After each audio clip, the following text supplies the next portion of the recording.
Hello, मैं engineer DP Yadav Amit परिवार में आप सभी का हार्दिक स्वागत करते हैं।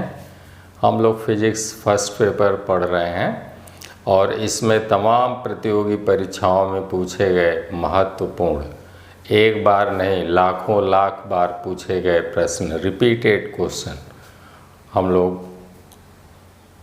उसका एक संग्रह किए हैं, उसका कलेक्शन किए हैं और एक एक करके हम लोग जो है प्रश्नों को देखेंगे और उसे बाखूबी समझेंगे और हल करेंगे। तो आइए, हम लोग आरआरबी लिखा हुआ है, physics first, RRB, NTPC and group D, ये सबके लिए फ़ायदेमंद है।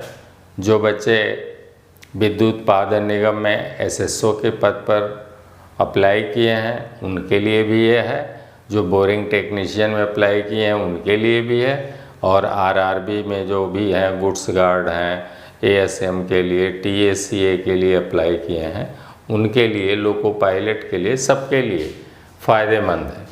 तो आइए हम लोग देखते हैं। पहला करा सरल आवर्त गति में स्थिर होता है। तो सरल आवर्त गति वही आपके घड़ी में जो पेंडुलम होता है, एक एग्जाम्पल देख लीजिए। आपकी जो घड़ी में वॉल वॉच होती है, वॉल वॉच में एक पेंडुलम होता है, वो ऐसे ऐसे चलता रहता है, ऐसे ऐसे पेंडुलम आपका ऐसे ऐसे ऐसे ऐसे चलता रहता है।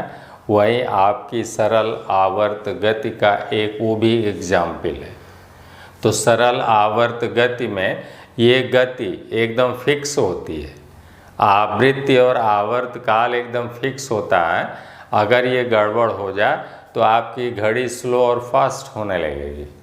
तो यही प्रश्न पूछ रहा है कि सरल आवर्त गति में क्या होता है। तो आवर्त काल, आवृत्ति और आयाम सभी स्थिर होते हैं। आंसर ये हो गया।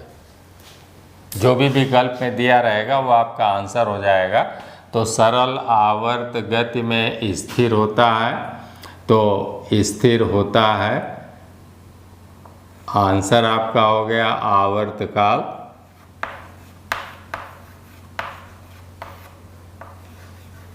आवर्त काल यानी कैपिटल टी, आवृत्ति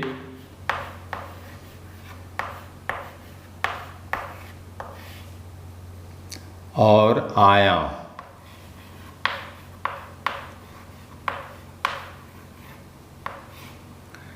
ये तीनों जो है स्थिर होते हैं। ये तीनों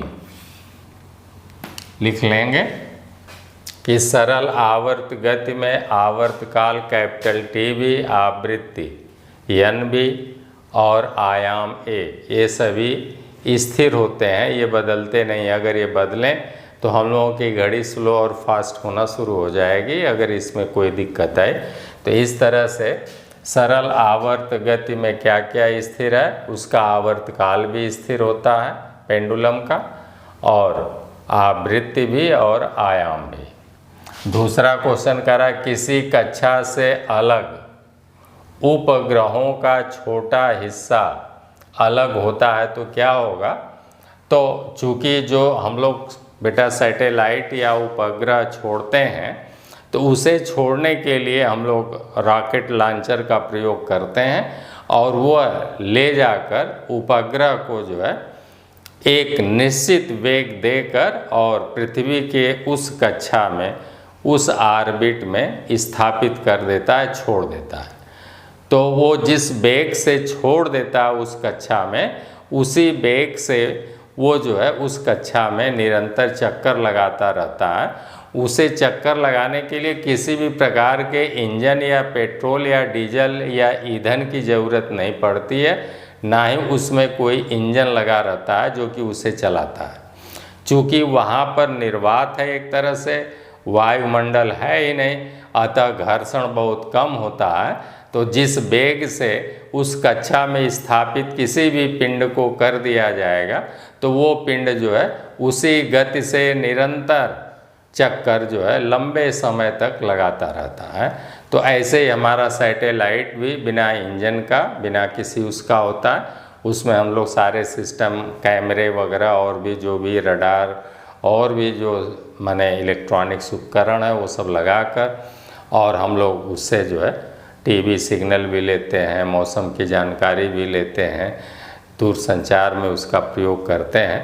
तो इस तरह से वो हमारा सैटेलाइट उपग्रह जब पृथ्वी कक्षा में स्थापित किया जाता है तो उसमें उसको चलाने के लिए कोई इंजन नहीं होता है, बल्कि उसे उस कक्षा में ले जाने के लिए हम लोग रॉकेट का प्रयोग करते हैं, और वो ले जाता उसके कक्षा में, पृथ्वी की कक्षा में स्थापित कर देता है, और जिस वेग से वहाँ पर उसे स्थापित कर देता है, छोड़ देता है, उसी वेग से फिर वो निरंतर बिना इंजन के, बिना किसी ईंधन के चक्कर लगाता रहता है।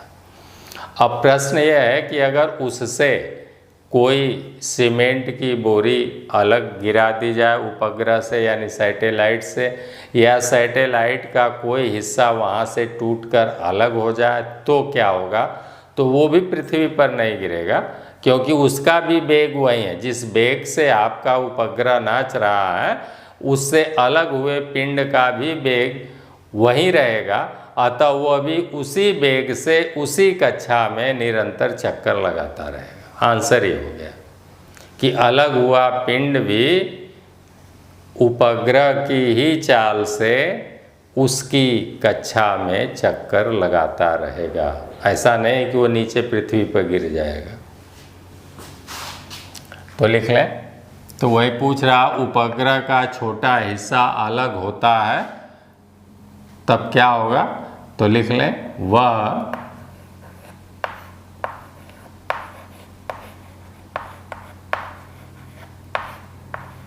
उपग्रह के साथ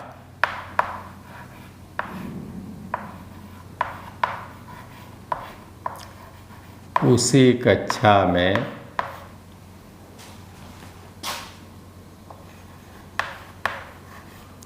उसी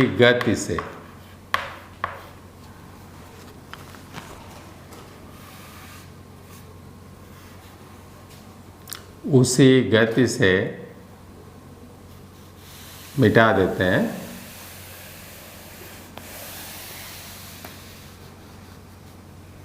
उसी गति से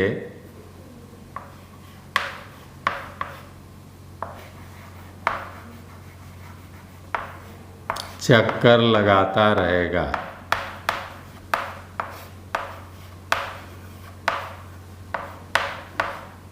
ये हो गया आपका आंसर।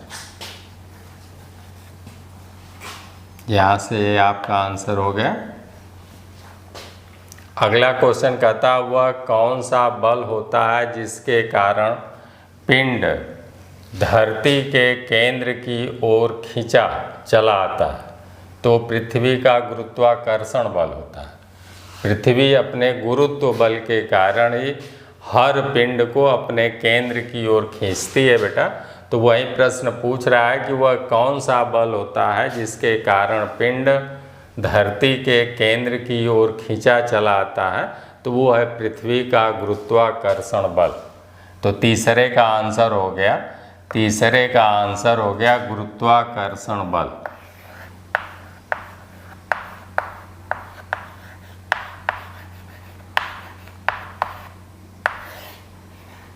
गुरुत्वाकर्षण बल, ये तीसरे का आंसर हो गया। तो यहाँ तक 3 हमारा समाप्त हो गया, इसको मिटा देते हैं।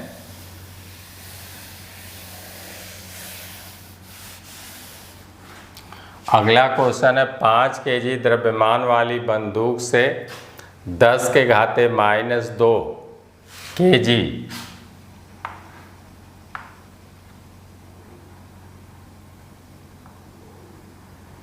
-2 kg की गोली 500 मीटर प्रति सेकेंड की गति से फायर की जाती है तो बंदूक किस गति से पीछे हटेगी? एक क्वेश्चन तो यही है, किस गति से पीछे हटेगी? तो संवेग संरक्षित होता है, तो हम लोग लिखेंगे चौथा क्वेश्चन, संवेग संरक्षित होता है, इसलिए बंदूक का का संवेग बराबर गोली का संवेग, ऐसे लिख लेंगे बेटा। बंदूक किस, हम लोग जब फायर करते हैं तो देखिए ना, बंदूक पीछे की ओर झटका मारती है, तो इसलिए हम लोग कंधे पर उसका बट जो है कंधे पर ऐसे लगा कर तब फायर करते हैं, ताकि धक्का लगे भी तो ये हमारा कंधा झेल जाए। अगर ऐसे आप फायर करेंगे और हाथ अगर ढीला हो गया, हाथ अगर कस के टाइट नहीं है, तो वो जो है उसका बट मुंह पर लग सकता है। तो इसलिए जो है हाथ बहुत टाइट करके फायर किया जाता है, क्योंकि जितने गोली जिस संवेग से पीछे आगे की ओर निकलेगी, उसके नाल से बंदूक भी उसी संवेग से पीछे हटेगी। तो इस तरह से दोनों का संवेग बराबर होगा, तो वहीं आप लिखेंगे बंदूक का संवेग बराबर गोली का संवेग। गोली आगे की ओर जाएगी और बंदूक पीछे की ओर हटेगी। तो संवेग बराबर द्रव्यमान गुणे वेग होता है। तो इसका बंदूक का द्रव्यमान 5 kg है, तो लिखेंगे 5 गुणे भी, इसका मान लिया वेग भी, बराबर गोली का द्रव्यमान है 10⁻⁻2, ऐसे लिख दिया, या 1/100 लिख दिया, गुणे 500 मीटर प्रति सेकेंड, तो गुणे 500 ऐसे लिख दिया। अब यहाँ से भी बराबर लिखेंगे, भी बराबर लिखेंगे, तो ये हो गया 1/100 गुणे 500, और बटे में भी ये 5 से यहाँ गुणा, यहाँ 5 से भाग हो जाएगा, तो 500 नीचे हो गया, 500 ऊपर हो गया, बराबर आ गया 1 मीटर प्रति सेकेंड। तो इस तरह से हमारी बंदूक 1 मीटर प्रति सेकेंड की गति से पीछे हटेगी। अब कह रहा गोली की गतिज ऊर्जा व बंदूक की गतिज ऊर्जा का अनुपात। इसी में एक क्वेश्चन और दे दिया, तो लिखेंगे, पहले अनुपात पूछ रहा बेटा गोली का गतिज ऊर्जा और बंदूक का, तो लिखेंगे गोली की गतिज ऊर्जा यानी काइनेटिक एनर्जी के, काइनेटिक एनर्जी के या के बेटा, और बटे बंदूक का पूछ रहे हैं, तो लिखेंगे बंदूक की काइनेटिक एनर्जी के बराबर होता है 12 mv²। तो इसका लिखेंगे 1/2 गोली का है 1/100 द्रव्यमान, 10⁻⁻2 को 1/100 गुणे v², तो हो गया 500 गुणे 500, ऐसे बटे हो गया बंदूक का, तो 1/2 m, m इसका 5 है, और गुणे भी जो है 1 गुणे 1 v², ऐसे हो गए। तो 1/2 से 1/2 देखिए कट गया, 100 बचे 500,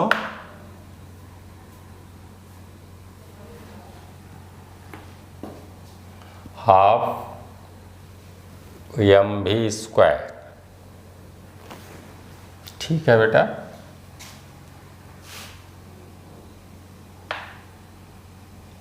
इस 5 से ये 5 कट गया, बराबर हो गया एक तरह से 500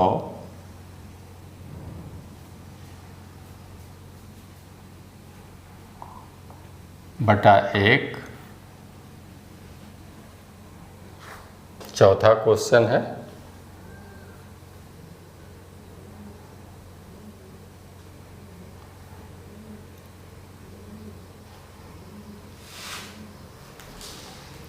बंदूक किस गति से पीछे हटेगी, तो 1 मीटर प्रति सेकेंड के वेग से पीछे हटेगी। फिर कह रहे हैं तथा गोली की गतिज ऊर्जा व बंदूक की गतिज ऊर्जा का अनुपात। तो गोली की गतिज ऊर्जा ½ mv², तो ½ m गोली का है, 10 के घाते -2 को लिखेंगे 1/100 mv²। गोली का वेग जो है वो 500 मीटर प्रति सेकंड है, तो 500 × 500 बटे बंदूक की काइनेटिक एनर्जी लिखेंगे बेटा ½ mv²। तो ½ m उसका 5 kg है, तो 5 लिख दिया और v का मान 1 आया। तो इस तरह से हमारा ये 5 से 5 कट गया, 500 ऊपर बच गया, 500/1 तो हो गया 500/1, अथवा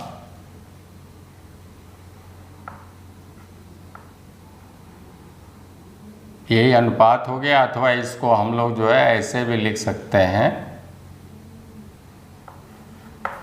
5 × 10⁻²।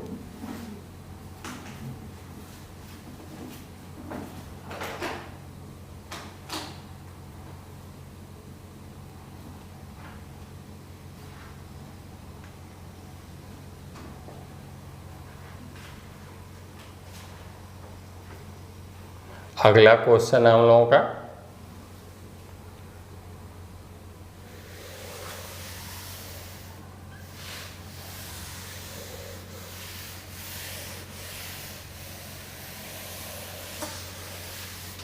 पांचवा क्वेश्चन है, स्प्रिंग को अपने सामान्य लंबाई पर वापस लौटने के लिए लगने वाले बल को कहते हैं। जब हम लोग स्प्रिंग को ऐसे बेटा खींच देते हैं तो देखिए ना, ऐसे स्प्रिंग खींची रहती है, लेकिन जैसे ही लोड हटाते हैं, उस पर से भार हटाते हैं, वो खटाक से वापस अपने स्थान पर पहुंच जाती है। तो यही पूछ रहा है कि स्प्रिंग अपने सामान्य लंबाई पर वापस लौटने के लिए कौन सा बल लगाती है। तो प्रत्यास्थ प्रत्यानयन बल लगाती है। कौन सा बल लगाती है? प्रत्यास्थ प्रत्यानयन बल। पांचवें का आंसर हो गया प्रत्यास्थ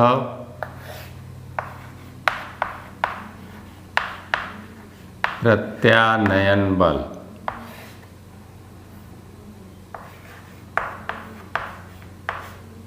अब हम लोग छठा देखते हैं। यदि किसी चल वस्तु पर लगने वाले सभी बलों का योग 0 हो, यानी कोई वस्तु हमारी चल रही है और उस पर कोई बल नहीं लग रहा है, जितने भी बल हैं सभी बलों का योग 0 है, यानी कोई बल नहीं लग रहा है, तो वह वस्तु सतत उसी गति से चलती रहेगी। तो वह वस्तु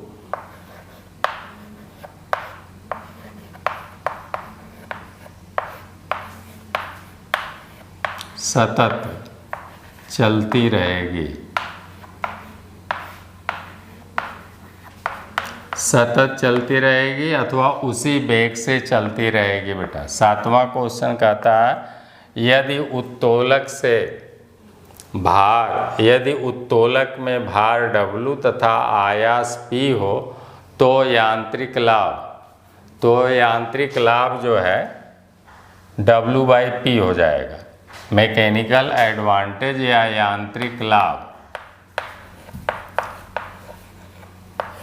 यांत्रिक लाभ को हम लोग कहते हैं मैकेनिकल एडवांटेज, और ये होता है W/P, भार बटे आयास।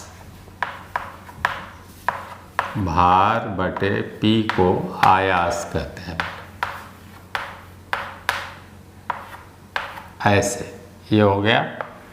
आठवां, लीवर में या उत्तोलक में बेटा, उत्तोलक में यांत्रिक लाभ बराबर होता है W/P या भार बटे आयास। आपके प्रश्न में तो ये उत्तोलक है अथवा लीवर की बात है, लीवर में यांत्रिक लाभ पूछ रहा है। अगला क्वेश्चन है, यदि किसी वस्तु का संवेग 20% घटा दिया जाए तो गतिज ऊर्जा कितने % कम हो जाएगी। बहुत इंपॉर्टेंट क्वेश्चन ये भी, आठवां। देखिए इसको,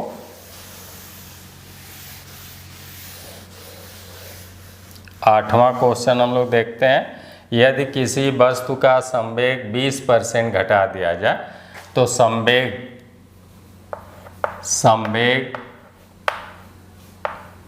बराबर होता है द्रव्यमान गुणे वेग। द्रव्यमान फिक्स रहता है, ये घटता बढ़ता नहीं है, यानी वेग ही जो है इसी को यही घटेगा। वेग कितना घट गया, यही 20% घट जाएगा। तो संवेग हमारा जो है, क्योंकि द्रव्यमान हर जगह फिक्स रहता है तो द्रव्यमान हम घटा बढ़ा नहीं पाएंगे, केवल वेग को ही घटाएंगे। तो वेग को कितना घटा देंगे, 20% घटा दिया गया। तो गतिज ऊर्जा में कितने % की कमी होगी। गतिज ऊर्जा आपको कल बताया गया था, गतिज ऊर्जा शॉर्टकट, गतिज ऊर्जा बराबर होता है हाफ mv² आ गया। v² का मतलब v गुणे v आ गया, v गुणे v आ गया। जैसे इस आयत की लंबाई में x% की वृद्धि, x% की वृद्धि, और चौड़ाई में भी x% की वृद्धि या कमी, वृद्धि या कमी जो भी हो, तो क्षेत्रफल में तो वैसे ही गतिज ऊर्जा में ये भी v² को आप लिख सकते हैं v गुणे v, ऐसे अलग अलग भी लिख सकते हैं। तो वही फार्मूला लगा देंगे, तो लिखेंगे गतिज ऊर्जा में कमी, आपको फार्मूला बताया गया था तो वही फार्मूला लगाएंगे, गतिज ऊर्जा में कमी। ये सब मुजबानी, ये तो आपको समझाने के लिए ये बातें मैं लिख रहा हूँ। बकिया एक लाइन में बिना पेपर और बिना पेंसिल के आप आंसर बता सकते हैं। तो गतिज ऊर्जा में कमी मुजबानी आप लिखेंगे, एक कोष्ठ में x + y, चूँकि ये जो है 20% घटाया जा रहा है, कितने %, 20% वेग घट रहा है। तो आपको बताया गया है कि जब घटेगा तो माइनस चिन्ह लेंगे और जब बढ़ेगा तो प्लस चिन्ह लिया जाता है। वृद्धि को प्लस के साथ फार्मूले में रखेंगे और कमी को माइनस के साथ रखेंगे, और लास्ट में कैलकुलेशन करने के बाद यदि माइनस में आंसर आता है तो हम कहेंगे कमी होगी, और यदि आंसर प्लस में आता है तो हम कहेंगे वृद्धि होगी।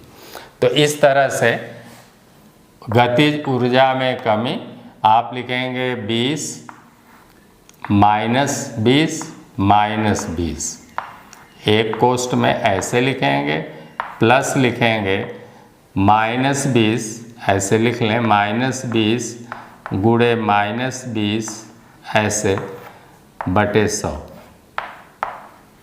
ऐसे दूसरे कोष्ठ में लिख लें। इसे मिटा देते हैं, नहीं तो आप कंफ्यूज होने लगेंगे। ऐसे लिख लेंगे, क्योंकि 20% का वेग में ही कमी हो रही, तो ऐसे लिख लेंगे। अब ये हो जाएगा माइनस माइनस जुड़ जाएगा तो हो जाएगा -40, और माइनस में माइनस का गुणा होता है तो प्लस हो जाता है, तो ये हो जाएगा प्लस ही रहेगा। और 20 विषयम 400, 400 में 100 से भाग देंगे तो ये हो जाएगा 4। अब -40 में से 4 निकल जाएगा तो बचेगा -36%, और माइनस बता रहा है कि कमी होगी। माइनस, ये माइनस क्या बता रहा है, केवल माइनस कमी बता रहा है। कै % की, 36% की कमी, यही आंसर हो गया। तो बहुत अच्छा प्रश्न रहा, शॉर्टकट। अभी आप बुक में देखेंगे तो बहुत लंबा चौड़ा लगाया होगा, लेकिन इसको आप याद कर लें। 9वां क्वेश्चन है, 1 किलोग्राम द्रव्यमान को 9.8 मीटर ऊंचाई तक उठाने में कितना कार्य करना पड़ेगा। तो 9वां कार्य बराबर हो जाएगा, कार्य ही ऊर्जा है, कार्य या ऊर्जा बराबर होता है, हो जाएगा mgh। mgh से हो जाएगा, m का मान 1 है, गुणे g का मान 9.8, गुणे h कह रहा है कि 9.8 मीटर तक ही उठाना है, तो गुणे 9.8 बराबर हो गया 9.8 का वर्ग। 1 से गुणा करें कोई मतलब नहीं, इतना जूल हो गया। ये आपका आंसर हो गया। तो इस तरह से आपका 9वां क्वेश्चन भी खत्म हो गया। मिटा देते हैं।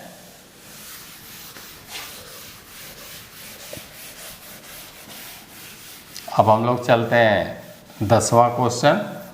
पृथ्वी से पलायन वेग का मान लगभग होता है। तो पलायन वेग का मान होता है बेटा 11.2 किलोमीटर प्रति सेकेंड।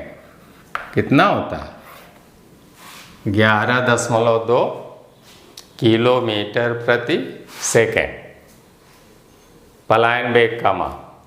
अगला कोणीय वेग ओमेगा का मात्रक। ये 10वें का आंसर हो गया। अब 11वें का आंसर देखें। कोणीय वेग ओमेगा का मात्रक, कोणीय वेग ओमेगा बराबर होता है कोण बटे समय। कोणीय वेग ओमेगा बराबर कोण बटे समय। कोण को रेडियन में मापेंगे बेटा, रेडियन में, और समय को सेकेंड में। यही आंसर हो गया। कोणीय वेग ओमेगा का मात्रक हो गया रेडियन प्रति सेकेंड। यह आपका ओमेगा, कोणीय वेग ओमेगा यही है। 11वां। अब हो गया 12वां क्वेश्चन लेते हैं। एक पिंड को ऊर्ध्वाधर फेंका गया तो वह 10 मीटर की ऊंचाई तक पहुंचता है। तो पिंड को ऊपर फेंकने वाले वेग का मान होगा। पिंड को ऊपर फेंकेंगे बेटा तो 10 मीटर की ऊंचाई तक ही पहुंचेगा। तो 10 मीटर जहां वो पहुंचेगा लास्ट में, अब वहीं से लौटने लगेगा, यानी उसका अंतिम वेग v का मान वहां पर 0 हो जाएगा। तो कह रहा प्रारंभिक वेग बताइए। तो हम लोग लिखेंगे v बराबर u माइनस जी एच, या v बराबर u प्लस ए टी लिखते हैं तो जी टी लिख लें।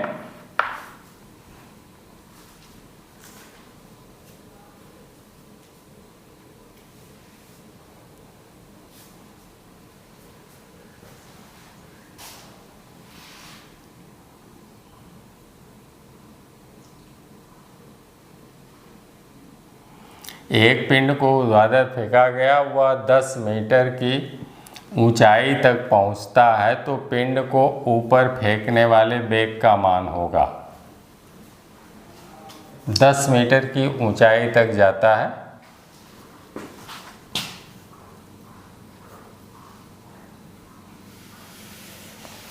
हम लोग ये वाला फार्मूला लगाते हैं।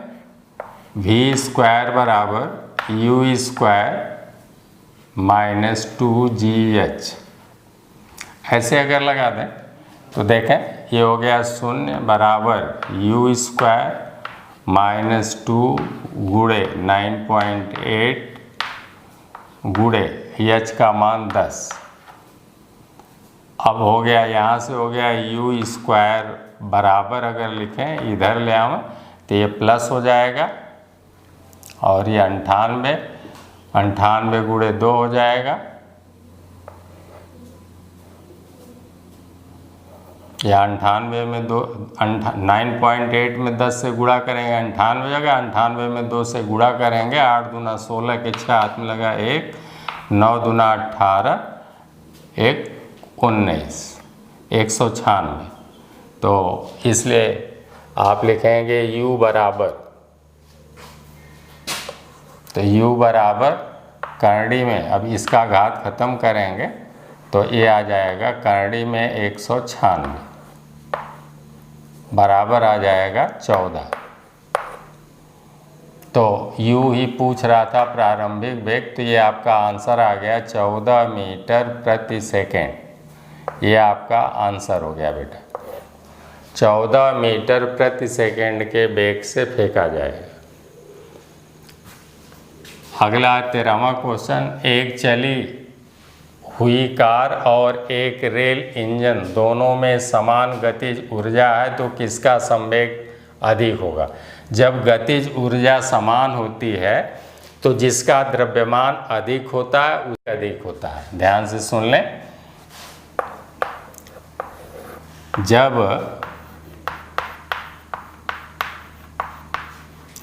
गतिज ऊर्जा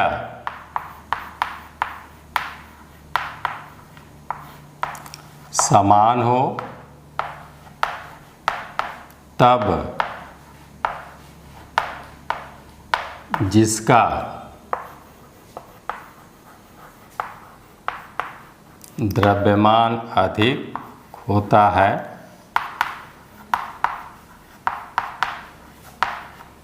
द्रव्यमान बेटा अधिक होता है उसी का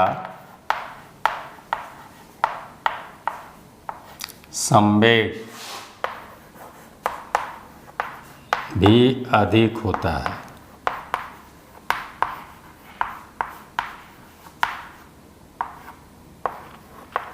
अतः रेल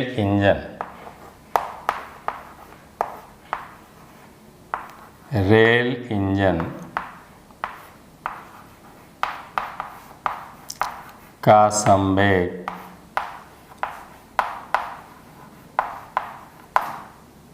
अधिक होगा। ये आपका आंसर हो गया।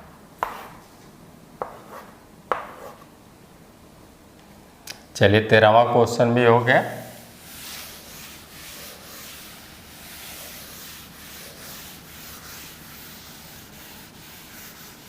अब हम लोग 14वां देखते हैं, लेंज का नियम। ये भी जो है 10 लाख बार पूछा जा चुका है। लेंज का नियम किसके संरक्षण की पुष्टि करता है? ये 14वां क्वेश्चन, लेंज का नियम 10 लाख बार से भी ज़्यादा बार रिपीटेड क्वेश्चन है। तो 14वें का आंसर हो गया ऊर्जा संरक्षण।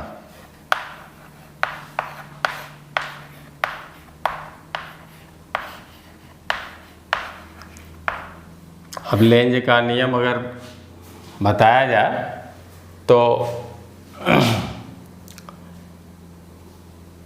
लेंज ने ही फैराडे का वैद्युत चुंबकीय प्रेरण का नियम है उसमें उन्होंने ही संशोधन किया और फिर उन्होंने ही बताया कि जब हम लोग चुंबक को नचाते हैं या चुंबकीय क्षेत्र में चालक को नचाते हैं तो नचाने में जो हमारे द्वारा कार्य ऊर्जा दी जाती है वही हमें वैद्युत ऊर्जा के रूप में मिलती है। इस प्रकार से एक प्रकार की ऊर्जा दूसरे प्रकार की ऊर्जा में रूपांतरित होती है। कहीं से वैद्युत ऊर्जा पैदा नहीं होती है, अलग से पैदा नहीं होती है। इसको जो है लेंज साहब ने ही बताया, यही ऊर्जा संरक्षण का। फैराडे ने यही बताया कि जब चुंबकीय क्षेत्र में किसी चालक को नचाते हैं तो चालक में धारा बहने लगती है या वैद्युत धारा उत्पन्न हो जाती है। तो वो कहाँ से आया, वैद्युत उसमें कहाँ से आई, ये बात फैराडे साहब नहीं बता पाए। तो बहुत सालों बाद लेंज ने बताया और लेंज ने ये कहा कि जब हम चालक को चुंबकीय क्षेत्र में नचाने में ये नचा रहे हैं तो जो कार्य हमारे द्वारा किया जा रहा है यही कार्य ऊर्जा हमें वैद्युत ऊर्जा के रूप में मिल रही है। अतः ये ऊर्जा संरक्षण के नियम की पुष्टि करता है। 14वां हो गया। 15वां क्वेश्चन है आपका, गियर ड्राइव है। तो गियर ड्राइव जो है पॉजिटिव है। कौन सी है? ये पॉजिटिव है।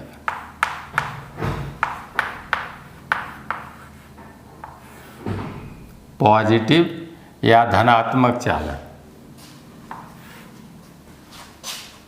पॉजिटिव या धनात्मक चालक।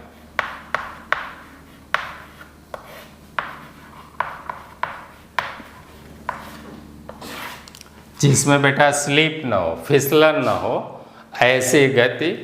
तो गियर के दांते एक दूसरे में मैच करके चलते हैं, अतः उनमें फिसलन नहीं होती है। तो इसलिए गियर ड्राइव को हम लोग जो है पॉजिटिव ड्राइव अथवा धनात्मक चालन कहते हैं। 16वां क्वेश्चन है, एक गेंद एक इमारत के छत से गिराई जाती है तो 3 सेकेंड बाद उसका वेग क्या होगा? तो 16वें का आंसर हम लोग देखते हैं। 3 सेकेंड बाद वेग v बराबर u प्लस जी टी से नीचे गिराई जा रही, इसलिए प्लस हो जाएगा। u का मान 0 है प्लस g का मान 9.8 है गुणे 3 सेकेंड, t का मान 3 सेकेंड है, बराबर हो गया 3 × 24 के 4 हाथ में लगा 2, 3 × 27 और 2 29। ये इतना आ गया मीटर प्रति सेकेंड। मीटर प्रति सेकेंड ये आपका आंसर हो गया 29.4 मीटर प्रति सेकेंड। 17वां क्वेश्चन, एक गेंद को क्षैतिज से किस कोण पर फेंकें कि वो अधिकतम दूरी तक जाए। ऐसे फेंकना है बेटा, यहाँ से जो है ये इस गेंद को ऐसे फेंकें। कितने अंश पर फेंकते हैं? ऐसे 45 अंश पर फेंकते हैं। कितने अंश पर फेंकें? 45 अंश पर फेंकते हैं। तो ये ऐसे जो है, ये ऐसे जो है मैक्सिमम दूरी तक, ये ऐसे, यही है आपका रेंज। ये हो गई दूरी, मैक्सिमम दूरी तक जाए तो ऐसे वो मैक्सिमम दूरी तक जाएगा। तो यही r बराबर होता है रेंज, इसे रेंज बोलते हैं। r बराबर होता है u² साइन 2θ/g। ये फार्मूला है, याद कर लीजिए। यहाँ से फेंकने वाला वेग u है और इसका इधर की ओर घटक हो गया u cos थीटा और इधर की ओर हो गया u sin थीटा। तो इस तरह से मैक्सिमम रेंज यहाँ से यहाँ तक, यही दूरी ज़मीन पर मैक्सिमम दूरी तक जाए। जैसे हम लोग जेवलिंग फेंकते हैं और वो हैमर थ्रो करते हैं और उसके बाद जो है हम लोग गेंद भी फेंकते हैं, गोला फेंक, तो उसमें यही फार्मूला लगेगा r बराबर u² साइन 2θ। और ये साइन 90 का मान, साइन ये कितने का मान?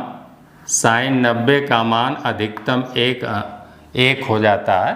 तो ये जो है 2θ का मान 90, तो थीटा का मान 45 अंश। आप लिखेंगे 2θ बराबर 90 अंश, अतः थीटा बराबर हो गया 45 अंश। अतः थीटा बराबर 45 अंश। ये देखिए फार्मूला है ना, साइन 90 का मान अधिकतम 1 होता है, तो 2θ का मान 90 हमें कर देना है। तो 2θ का मान अगर 90 अंश करेंगे तो 1θ का मान 45 अंश। तो हम अगर 45 अंश पर फेंकेंगे तो हमारा जो है भाला या जो बॉल है वो लंबे दूर तक जाकर ज़मीन पर गिरेगा। उसी को परास अथवा रेंज कहते हैं। तो ये हो गया आपका 17वां क्वेश्चन। उसके बाद 18वां क्वेश्चन कहता है पृथ्वी के घूर्णन गति बढ़ने पर g का मान हो जाएगा। तो g का मान हो जाएगा कम। आंसर हो जाएगा जब तेज घूमेगी तो गुरुत्वीय त्वरण g का मान g कम हो जाएगा। अगला क्वेश्चन कहता है 19वां, किस प्रकार की रेल इंजन की दक्षता सर्वाधिक होती है? तो इलेक्ट्रिक रेल इंजन की। 19वें का आंसर हो गया इलेक्ट्रिक।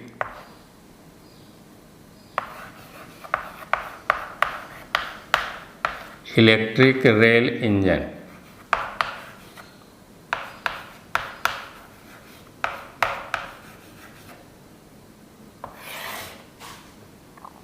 ये आपका आंसर हो गया।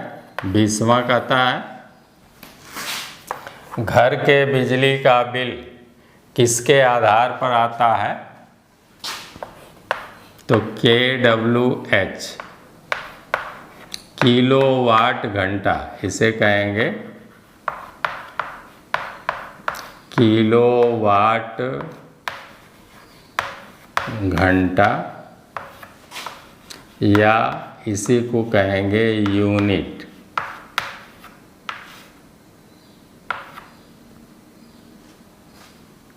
के आधार पर आता है।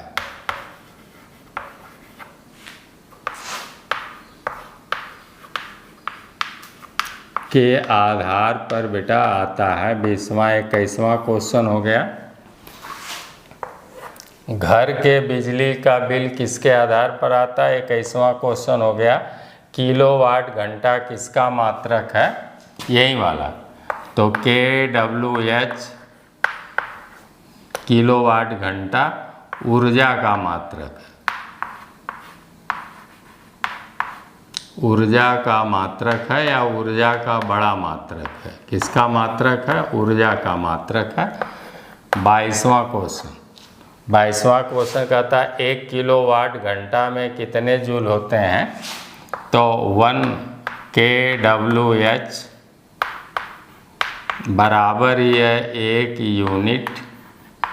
इसी को 1 यूनिट कहते हैं। बराबर होता है 3.6 गुणे 10 के घाते 6 जूल। यही आपका आंसर हो गया। कैसे आया वो आप देख लें। तो 1 kWh 1 किलोवाट घंटा बराबर 1 किलोवाट में कितने वाट होते हैं? तो होता है 1000 वाट गुणे घंटा आवर। ये एच आवर है, गुणे घंटा बराबर 1000 गुणे 1 घंटा में 3600 सेकेंड होते हैं। तो यहाँ लिख दिया 3600 सेकेंड। ये 1000 वाट और ये हो गया वाट। ये हो गया वाट गुणे 3600 सेकेंड बराबर हो गया 3.6। यहाँ दशमलव लगा दें, यहाँ दशमलव लगा दें तो 3 जीरो इसका 3 जीरो इसका, तो हो गया 10 के घाते 6। देखिए ना, यहाँ दशमलव लगा देंगे तो ये 3 इसका बचेगा और 3 इसका, तो हो जाएगा 10 के घाते 6। और वाट बराबर होता है, वाट को लिख देते हैं जूल प्रति सेकेंड। वाट बराबर होता है जूल प्रति सेकेंड और गुणे 1 सेकेंड। ये वाला सेकेंड लिख देंगे, ये सेकेंड से सेकेंड कट गया, इतना जूल हो गया। देख लीजिए, इस तरह से आ गया कि 1 किलोवाट घंटा अथवा 1 यूनिट जब हमारी वैद्युत ऊर्जा खर्च होती है तो उसका मतलब होता है 3.6 गुणे 10 के घाते 6 जूल वैद्युत ऊर्जा खर्च हो गई। बहुत इंपॉर्टेंट है। 1 लाख बार ये भी क्वेश्चन आपके जो है ASM गुड्स गार्ड में पूछा हुआ प्रश्न है, रिपीटेड। तो इस तरह से आपके सारे क्वेश्चन समाप्त हुए। अब आज का वीडियो यहीं समाप्त करते हैं, फिर हम लोग अगले वीडियो में मिलेंगे। तब तक आप लोगों को ढेर सारी मंगलमय शुभकामनाएं। धन्यवाद।